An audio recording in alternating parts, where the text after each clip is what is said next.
quando você orienta os teus clientes nessa questão da humanização, de você trazer a tua alma, de você trazer as tuas experiências para dentro de casa, como que você orienta que eles utilizem objetos de viagem, essas experiências dele que não precisam nem ser só com viagens. Na verdade, o repertório deles isso. Eu vou extraindo. Eles às vezes nem percebem que estão me dando todo esse conteúdo. Entende? Porque eu não chego e perguntar, você viaja? Não, eu vou conversando e vou sentindo o que a pessoa gosta de fazer, o que para ela é importante, o que não é, o que ela gosta. Às vezes na conversa eu cito um lugar, alguma outra coisa, para ver como que elas, qual é o resultado, se elas gostam, se elas não gostam. Eu vou extraindo essa informação delas, entendeu? E aí, nisso, quando eu vou propor o uso disso, eles ficam até surpresos. Você está colocando o que eu trouxe, você está colocando tal coisa que eu achei que você fosse esconder, que você fosse tirar, dizer para eu guardar isso. Entende? Na verdade, eu vou achar uma forma de colocar isso que você simplesmente chega em casa e diz assim, ai que delícia. Eu chego na minha casa, abro a porta do elevador e vejo uma foto que eu trouxe de Bali. Tem uma história deliciosa, entende? Então, para mim, aquilo é importante. Você vai entrar na minha casa e vai assim, meu Deus, talvez você olhe assim, que foto esquisita é essa, sei lá. É uma foto gigante, eu trouxe ela embaixo do braço de Bali.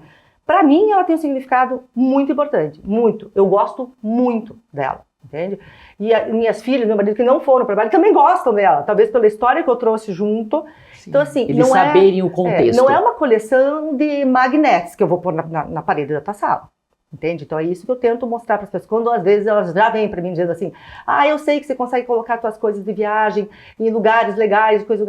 Então, assim, são peças, algumas coisas que a gente consegue selecionar e colocar de uma forma de muito bom gosto, valorizada, entende? Não é uma coleção de bibelô socada numa cristaleira. Então tem que ter muito cuidado a forma que você vai transmitir isso, que você vai traduzir essa sensação que você quer passar.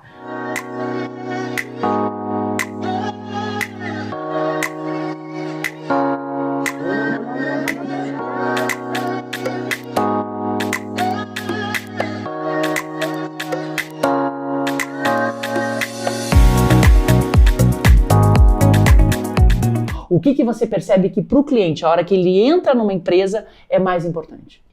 Essa pergunta está muito vinculada ao que a gente estava comentando. Dessa experiência, do se sentir único, de mostrar algo relevante para o cliente, uma abordagem sutil, silenciosa, mas ao mesmo tempo, né, você cuidar do cliente, atenta, mas não ficar com aquelas ligações insistentes que às vezes, né, alguns fornecedores... O bom senso, eu acho que prestar atenção e respeitar o que o cliente, a opinião, né, do cliente, e com os escritórios de arquitetura, a gente, né, eu tenho fornecedores no meu escritório que me acompanham, graças a Deus, há muitos anos, assim, então a gente até brinca com os fornecedores, o time que está ganhando não se mexe muito, né, porque são pessoas que, além de ter essa conexão pessoal com os fornecedores, eu vejo que existem dono de loja que às vezes está varrendo o chão na obra e está ali e indo, então assim... E você sabe que você sabe pode o que eu acho, assim, mais importante de tudo para o fornecedor ser do nosso escritório, o que é mais importante para mim e para ele é o nosso cliente feliz. E o resultado daquilo. Então, assim, você ter um bom produto, você ser sério, ter um bom atendimento, isso é muito importante, mas não é tudo. Eu acho que a gente tem que filtrar os problemas para o cliente, eu acho que entender as dores do cliente, resolver. Então, isso que eu acho que fideliza o cliente e vai estar lá na frente, né? Essa memória do lar feliz, que eu acho que é isso que move, né? A pessoa ter uma boa experiência com o escritório de arquitetura.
E aí você me diz aqui, disseminar um pouco mais da arquitetura como eu acredito e pessoas que trabalhem como eu trabalho. O que isso significa? E qual a importância da sintonia entre o profissional e o fornecedor? É fundamental, né? Não tem essa parte, nós não fazemos nada sozinhos, né?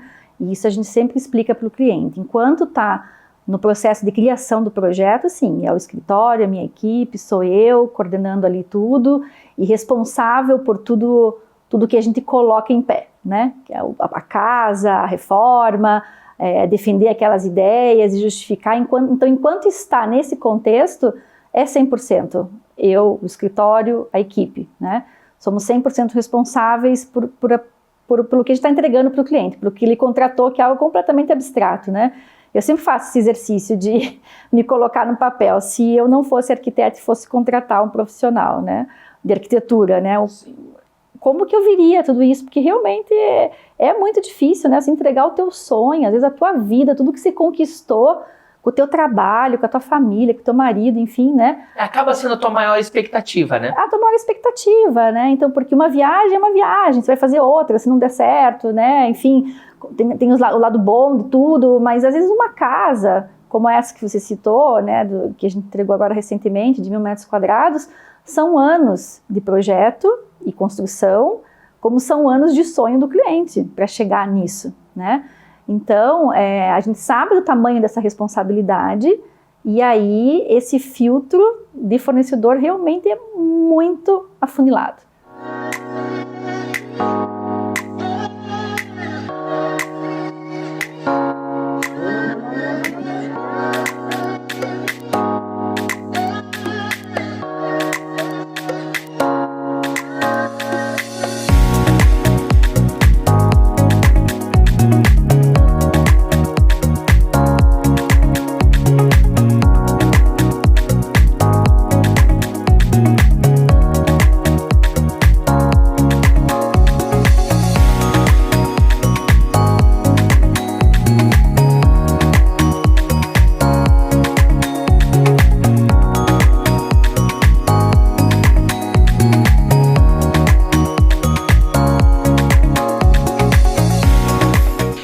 Quando a gente fala de sustentabilidade, que a gente percebe muito que esse é um dos vieses, né, da Piemonte, é um dos pilares que a gente percebe muito presentes.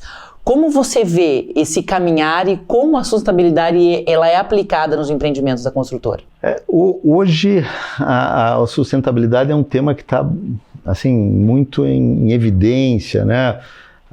Se fala bastante das políticas ESG, né, que é Environmental, Social and Governance, né, que é justamente que são políticas que dão uma diretriz não só para a questão ambiental, para a questão social, para a questão de governança e tal, mas tem um viés muito forte do ambiental e da questão de sustentabilidade, né. A gente, né, como política da empresa, a gente já sempre, né, respeitou toda a questão ambiental, né, a legislação ambiental, sempre esteve nos nossos princípios, né? Então a gente vê o ser humano no centro desse contexto do meio ambiente, né?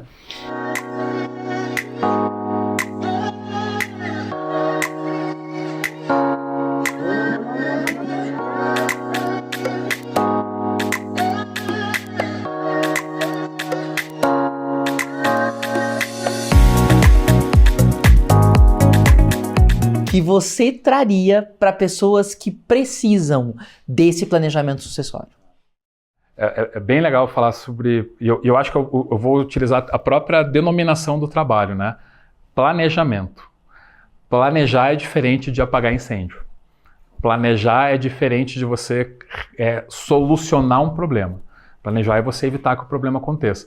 Então já aconteceu de eu conversar com amigos, assim, tem empresas que são clientes nossos e que eu falei, olha, tá na hora de pensar num planejamento sucessório aqui, né?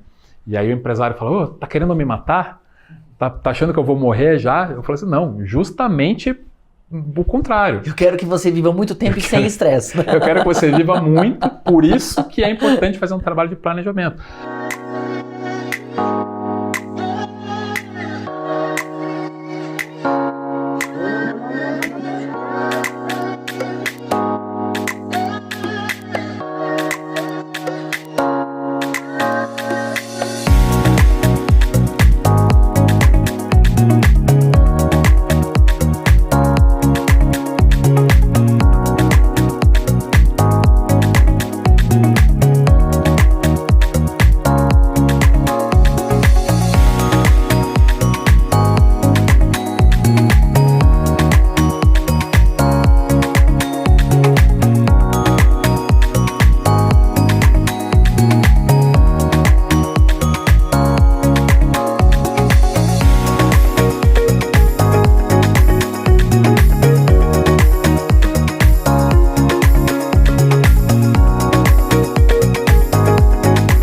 que o termo alto padrão está completamente banalizado?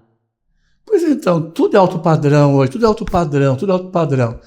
Eu acho que do que eu vejo exatamente assim, poucas coisas são um estilo mais requintado e padrão mais elevado. Eu acho que está banalizado o modo de falar, o alto padrão. E daí isso fica perigoso, porque quem compra o produto, ele compra pensando numa coisa. Depois ele descobre que não é exatamente aquilo que ele comprou. E daí vem a bronca, né? Vem a conta para quem vendeu o alto padrão.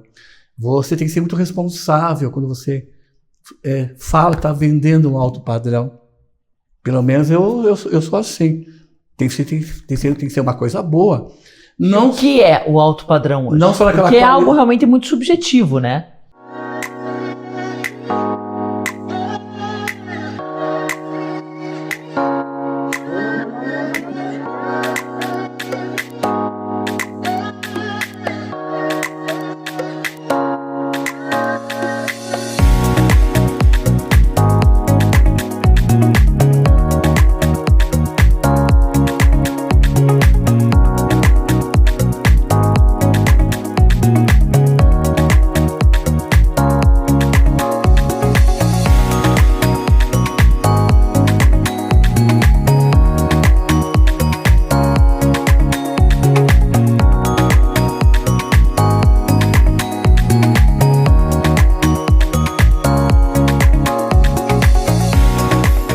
Que é como a arte influencia absolutamente tudo, né? Várias das nossas escolhas e como ela ajuda, como ela atrapalha, a linha do tempo da arte, o que isso quer dizer hoje para as nossas escolhas, o que hoje a gente está fazendo, que lá atrás foi plantado, você consegue ver na linha do tempo. E eu falo assim, linha do tempo, quando eu falo, não é só arte moderna, arte contemporânea, eu estou falando lá atrás, estou falando 2.000, 3.000, 4.000 anos antes de Cristo, a gente começa lá, né, com a pré-história, em cavernas lindíssimas, egípcios, Oriente Médio, que é minha paixão.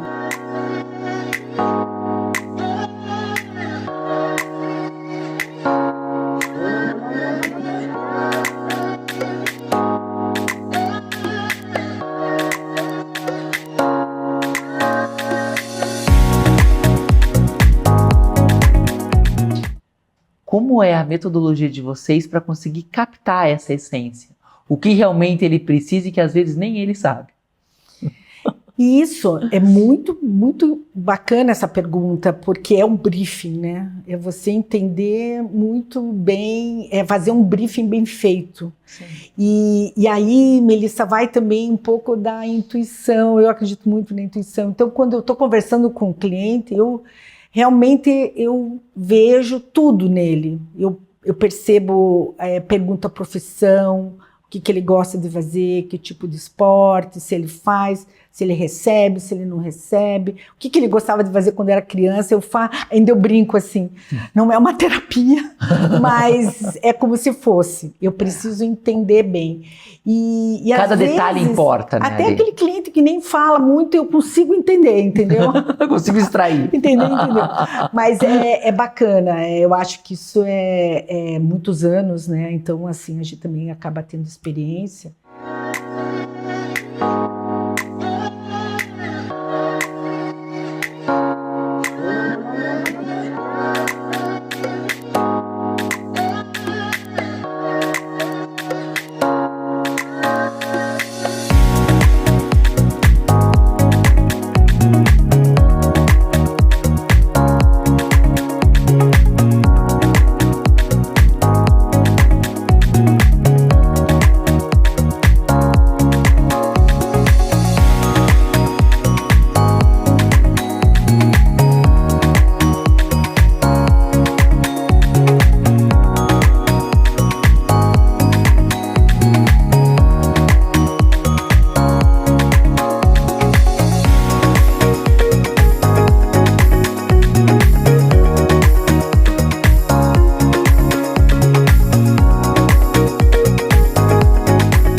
Como que você percebe isso no teu dia a dia, conversando com as pessoas sobre arte? Então, eu sempre falo muito para as pessoas que quando elas entram na galeria, elas não têm que falar. Porque as pessoas às vezes falam assim, eu não entro em galeria porque eu não sei o que dizer. Ninguém sabe, a maioria não sabe eu não mesmo. entendo de arte. Até a gente, quando entra numa galeria fora do Brasil, ou numa galeria grande, fica meio assim, não é nada difícil, não é de acontecer, não é estranho. Mas a gente sempre diz, entre e vem olhar. Você não tem que falar, quem tem que saber falar aqui somos nós, quem está dentro da galeria. Mas quem vem tem que sentir, porque o que você vai fazer? Você vai ver obras de artistas diferentes, você vai ver diferentes formas de expressão, você vai saber o que as pessoas estão querendo pôr no mundo hoje em dia, né? Porque a arte também tem a ver com o contexto histórico, né? A arte de hoje não é a arte de 100 anos atrás, é tudo.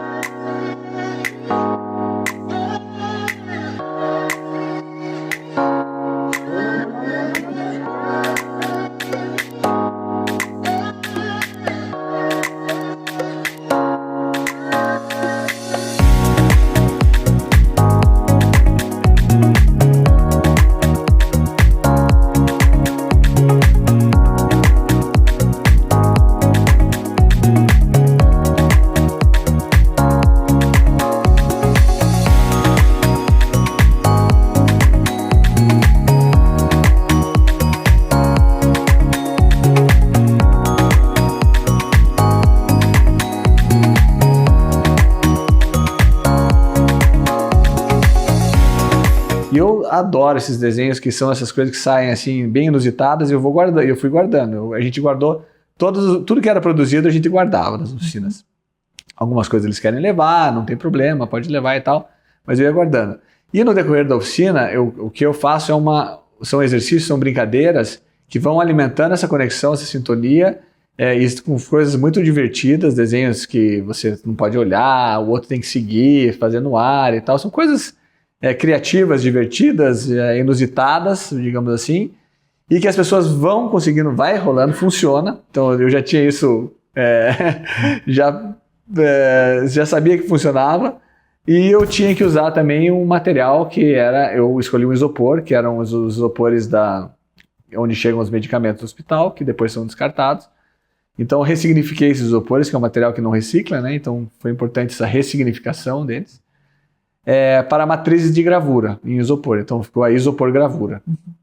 Então primeiro era essa descontração, fazia toda essa brincadeira e depois ia para a isopor gravura, onde eles punham um desenho sobreposto um com o outro e faziam a gravação. E essas gravuras são as que estão na exposição? E essas gravuras seriam o objeto de exposição principal. Então assim, o que o André vai mostrar na exposição? Caixa mágica, as isopor gravuras, as matrizes e as pinturas.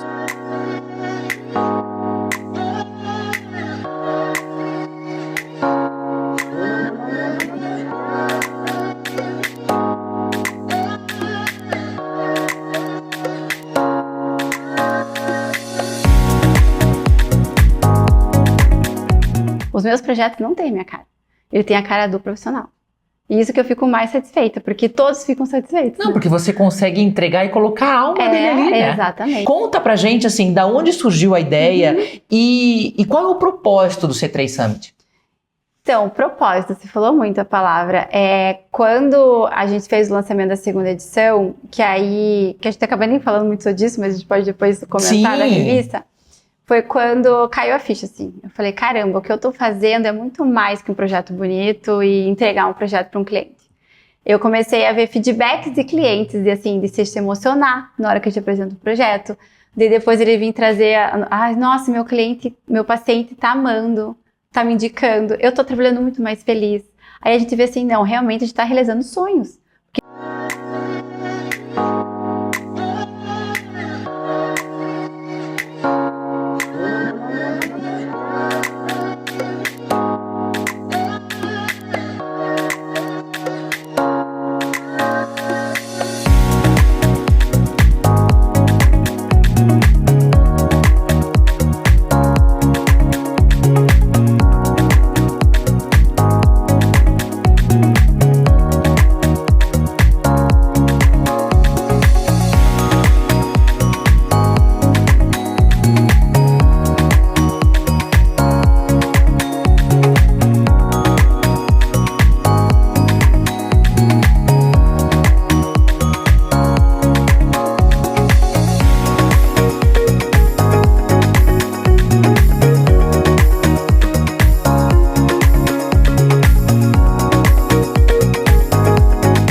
conceito de 2019 para 2024?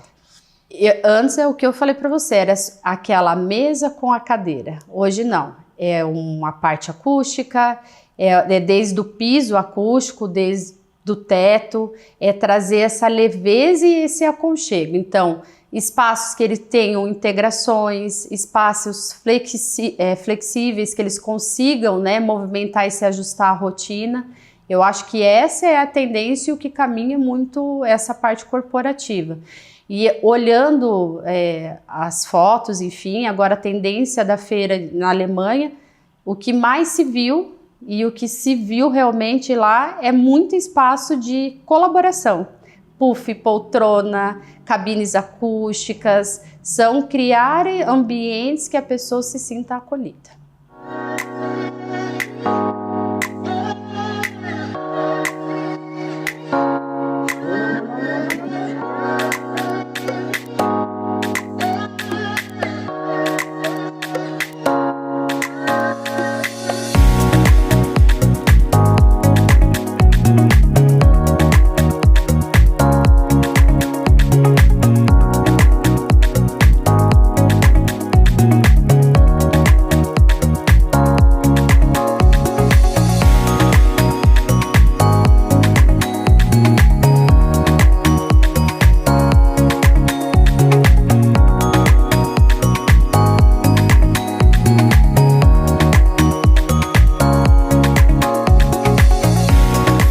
E na nossa loja, eu digo que a gente, essa experiência direta com o arquiteto, com o profissional, com o cliente, consumidor final, ela nos traz respostas imediatas, né? E nos permite conhecer as necessidades dos clientes, seja ele o consumidor final ou seja ele o profissional. E hoje, claro, muito mais voltado ao profissional, entender as particularidades e características de cada projeto, se é voltado para uma criança, para um quarto infantil, para uma adolescente, para um novo casal ou para um cliente da terceira idade. E aí questões de ergonomia, questões estéticas, projetos de uma fazenda como um apartamento super compacto, onde a gente precisa entregar o máximo de efeito estético com peças que permitam a circulação, né, dentro do ambiente.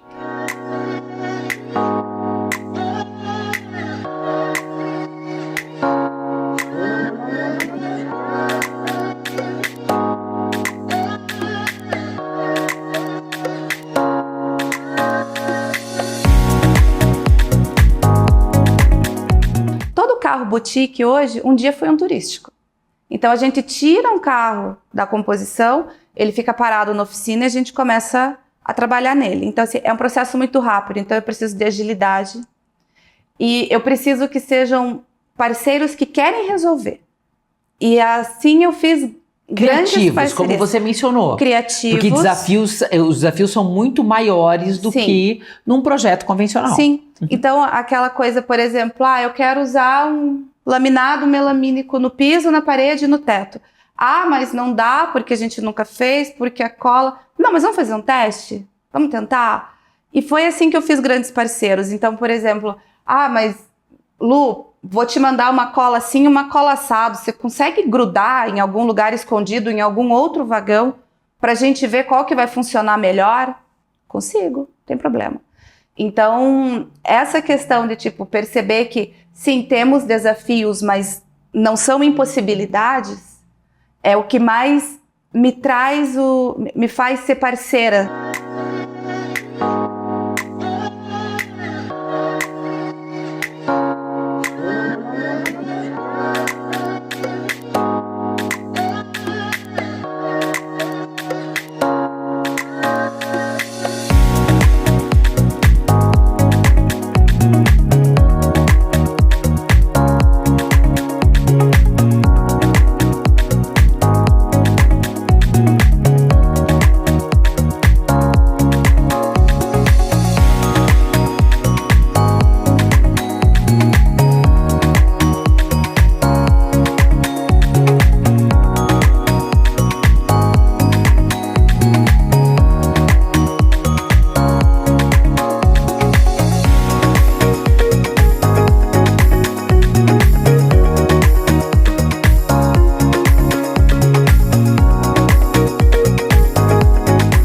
inteligência artificial não vai poder ser uma pessoa que vai lá na obra, né? Até o Elon Musk está produzindo os robôs que vão cada vez estar fazendo mais esse tipo de atividade.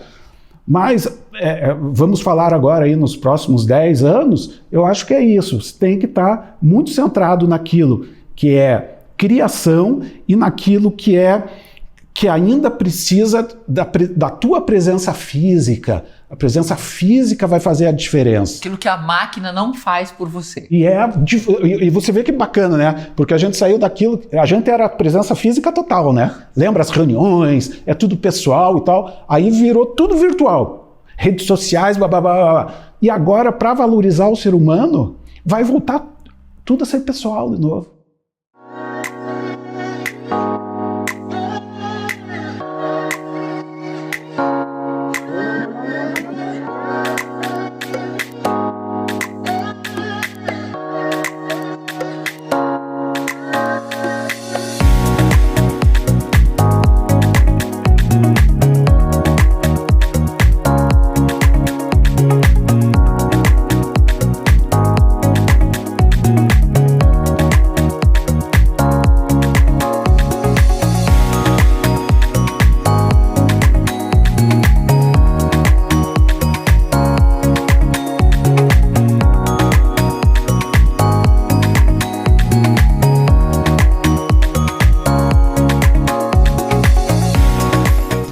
Como que a gente faz para obter ao máximo a energia da planta?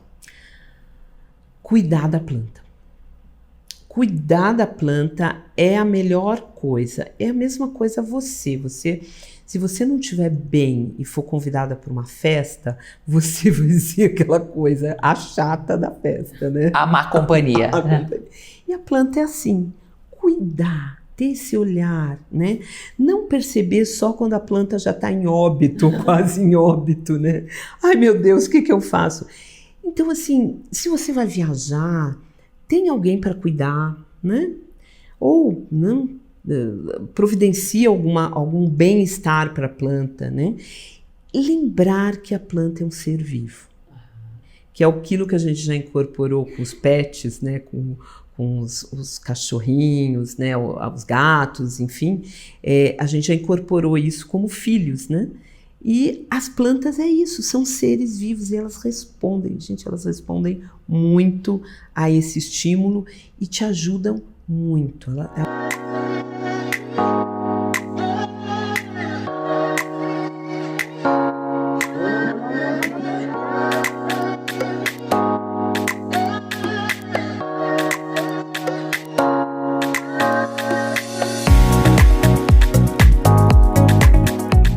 Tem, que eu falei, os principais arquitetos, engenheiros e arquitetos, os engenheiros de piscina do mundo estão na França, boa parte deles dentro da DJO. Então a gente sempre, é um trabalho de corre atrás. Então eu imaginei isso aqui, dá para fazer? Talvez nesse momento não dê, mas ali na frente tem que dar, porque é algo que faz sentido. Que mostra um movimento de mercado. Exatamente. E tudo evolui, né? A gente não pode ficar parado. Se nós ficássemos parados, estaríamos fazendo piscina ainda com casa de máquinas e com pastilha, atrasando a experiência do cliente. Então a gente está muito, muito antenado a isso. Mas sendo mais objetivo, piscinas menores, tá? Piscinas que atendam a necessidade de cada família. Os terrenos têm diminuído. Então não adianta pensar que faremos só piscinas grandes. Não, aquela piscina, como que a gente faz uma piscina multifuncional menor, que atenda a necessidade daquela família? Então, mas o conceito de terrenos menores é algo que vem acontecendo.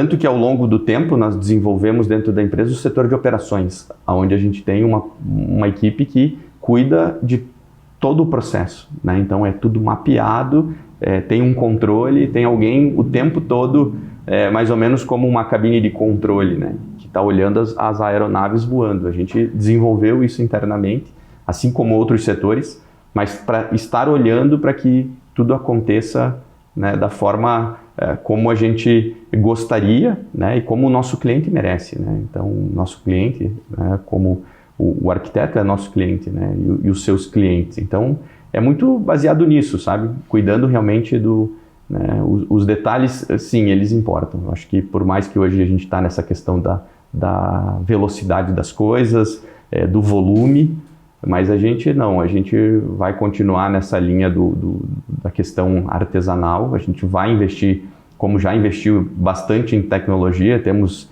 né, para 2025 mais um grande investimento aí na parte de tecnologia, e porque a gente acredita muito nessa questão da tecnologia, mas a tecnologia sem a pessoa, sem o cuidado, sem a preocupação com os lado detalhes, de nada adianta. Então,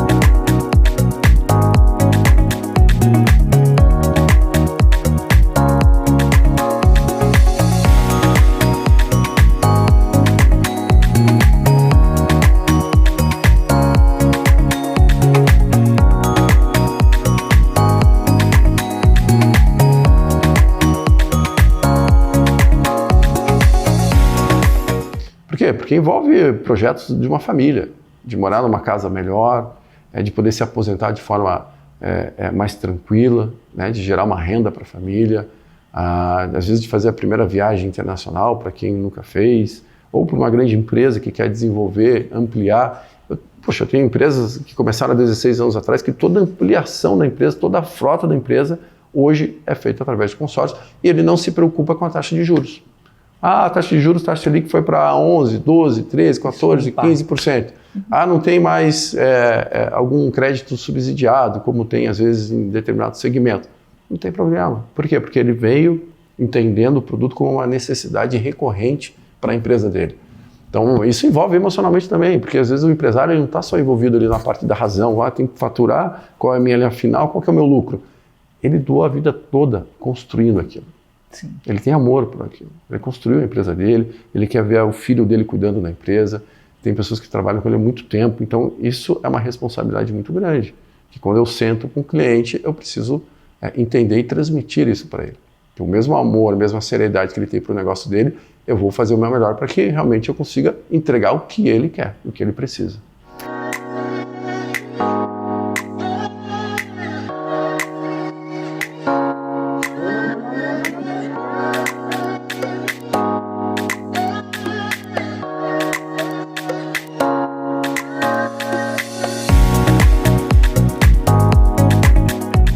A gente precisa trazer a nossa vida para dentro desses espaços fechados, né? A gente passa 80%, 90% da nossa vida social acordados dentro de espaços fechados, né? Dentro do nosso trabalho ou, enfim, em estabelecimentos que a gente frequenta. E essa mudança exigiu uma mudança de cultura e de forma de entender não é nem o papel, né? Mas os formatos físicos das empresas.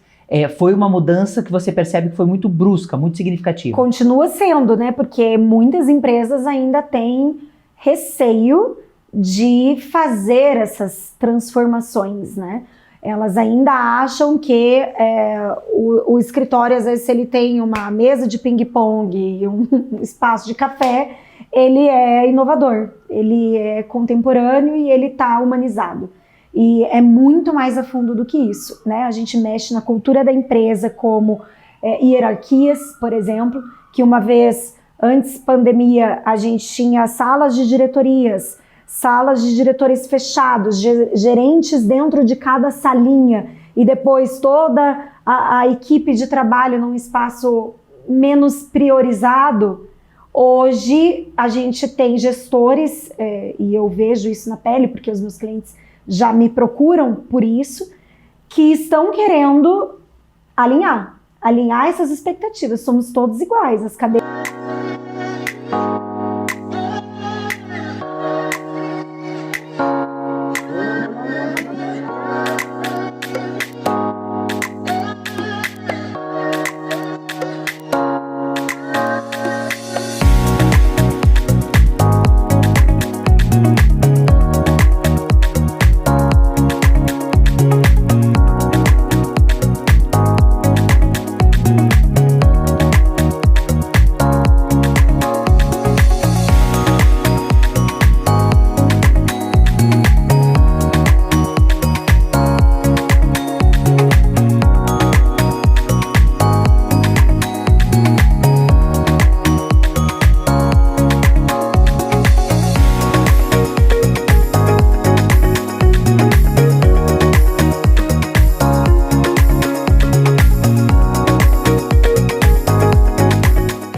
Então eu acho que é muito a interação, então a gente sempre busca isso, a interação com o público, né? Então não é você ir lá, sentar, comer, beber e ir embora, né? Então a experiência que acontece no restaurante e que faz você voltar, e que sai, né, o que a gente sempre busca, né?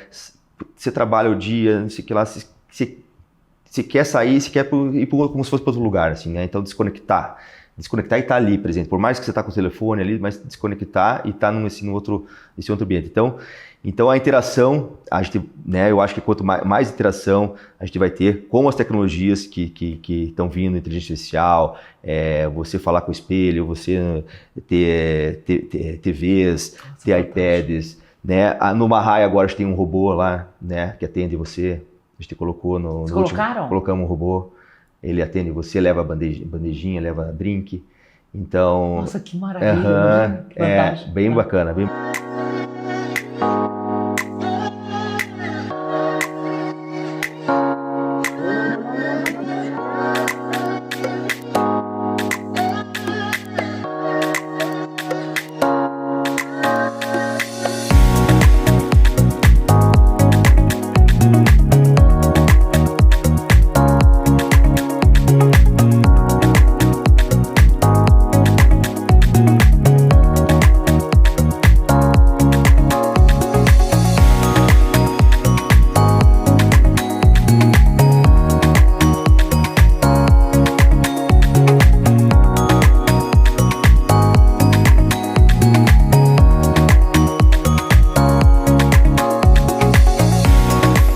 Experiência positiva para o cliente é o marketing sensorial alinhado.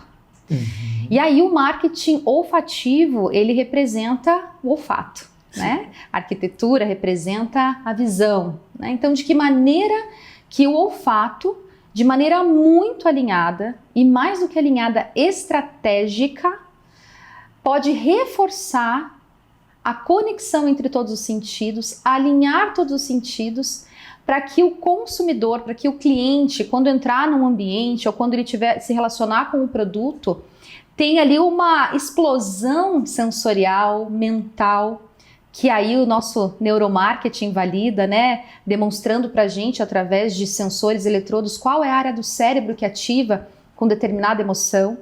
Então a gente tem muitos recursos técnicos, muitas vezes o olfato é muito visto como algo muito sensorial, né? Quase artesanal, mas o marketing olfativo bem feito, o marketing olfativo correto, é muito técnico, Melissa.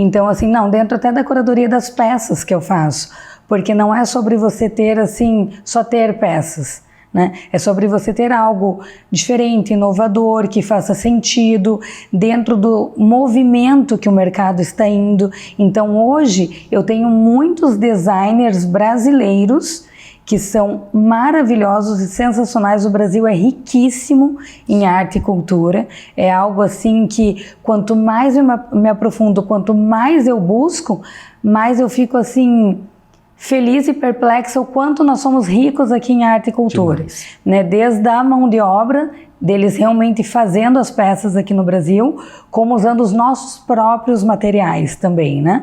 Então, assim, é sensacional você ver o mundo por um todo, abrir o teu olhar, mas buscar também o que nós temos aqui. Eu tenho uma curadoria muito voltada ao Brasil, mas também tenho uma pequena importação que eu não faço direto, que eu pego produtos importados, mas com uma curadoria bem específica para o mercado curitibano.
Nós, quando temos um cliente novo, nós tentamos entrar tanto na vida dele, nós realmente nos tornamos amigas de muitos clientes, fornecedores, parceiros, né? Todo mundo se torna nosso amigo, mas porque a nossa conexão vai muito além disso. Tenta enxergar a pessoa. E eu acho que dessa forma também você consegue extrair o que a pessoa tem de mais feliz, de mais alegre, porque nós vemos a arquitetura e nós vemos o nosso trabalho de uma forma leve e alegre. Quando eu faço orçamento para os clientes, antes mesmo de fechar, eu sempre falo assim, olha, toda obra dá problema, toda obra é BO. Eu falei, se você conhece alguém que fez uma reforma e falou, deu tudo certo, terminou no prazo, marceneiro deu boa, tem alguma coisa errada. Alguma coisa deu errado. E daí todo mundo dá risada e fala, realmente a obra dá ruim. E o que nós temos que fazer? Deixar isso mais leve. Sim. Desde o início. O processo de projeto é uma delícia. Sim. As pessoas adoram decoração, as pessoas adoram reformar. Todo mundo que chega fala, eu amo ver revista de decoração, eu amo ver site, o Pinterest. Se as pessoas amam, por que isso não pode ser leve? E por que isso não pode estar na casa dela de forma leve, de forma gostosa, sem imposição? Não é o nosso ego, não é a Ana e a Kátia, a estética Ana e Kátia. É saber ler a pessoa que está na tua frente, que te pede um lar.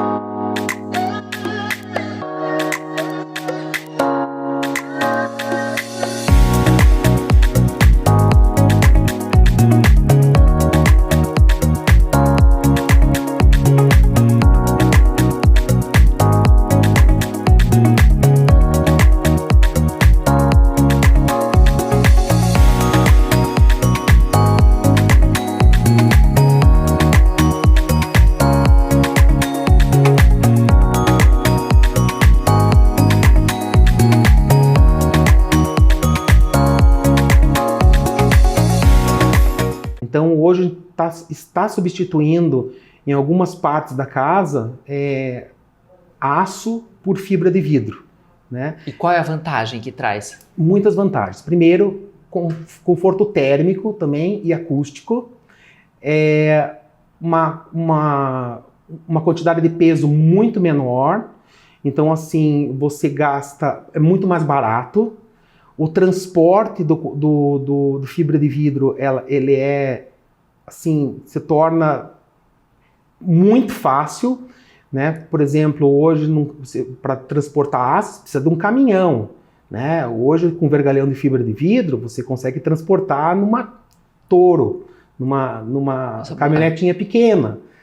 para um andar. Uma diferença de dimensão absurda. É uma diferença imensa, né?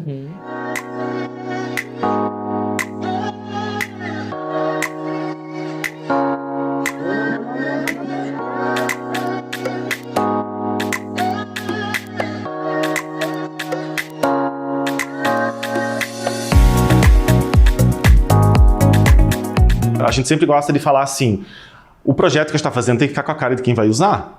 Não tem que ficar com a nossa cara. A gente está ali para ajudar, para conduzir da melhor forma possível. Mas tem que ter a cara do cliente, né? Não é a gente que vai usar o espaço.